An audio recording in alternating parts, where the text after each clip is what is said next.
साथियों, आज पर्यावरण दिवस है और पर्यावरण दिवस पर जलवायु परिवर्तन के विषय पे हम कुछ बातचीत करना चाहते हैं आप लोगों से। जलवायु परिवर्तन भारत ही नहीं, विश्व के लिए सबसे बड़ा खतरा बनकर सामने आया है।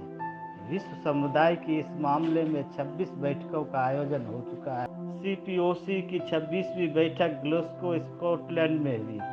इस बैठक में बड़ी पूंजीवादी ताकतें, बैंक, जलवायु विनाश के लिए जिम्मेदार तेल कंपनियों के प्रतिनिधियों की बड़ी जमात शामिल हुई। दुनिया के सबसे बड़े प्रदूषण फैलाने वाले इस सम्मेलन में शामिल हों तो जलवायु संकट से निपटने की गंभीरता पर सवाल खड़ा होता है, क्योंकि इस सम्मेलन में पर्यावरणीय कार्यकर्ताओं और इस क्षेत्र में कार्य करने वाले सामाजिक लोगों को अनुमति नहीं थी। इससे यह साबित होता है कि नेताओं और पूंजीपतियों का गठजोड़ जलवायु परिवर्तन पर गंभीर नहीं है, बल्कि हर साल की तरह बैठकों को पिकनिक स्थल के रूप में इस्तेमाल किया जाता है।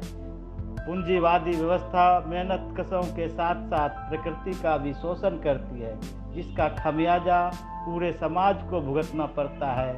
इस सबसे भी प्रभावित आम मेहनतकश लोग ही होती है, क्योंकि उनके पास प्रदूषण से बचने की कोई सुरक्षा नहीं होती।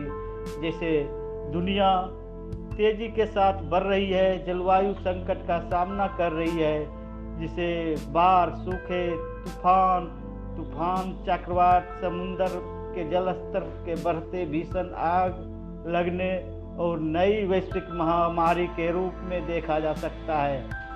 इससे सर्वाधिक शिकार सबसे गरीब, हाशिए पर पड़े लोग और भारी कर्ज में दबे देश हैं। विश्व स्वास्थ्य संगठन के मुताबिक वायु प्रदूषण दिल की बीमारियों, फेफड़ों के रोगों, फेफड़ों के कैंसर जैसी जानलेवा बीमारियों के जोखिम बढ़ाने वाला एक प्रमुख कारण है।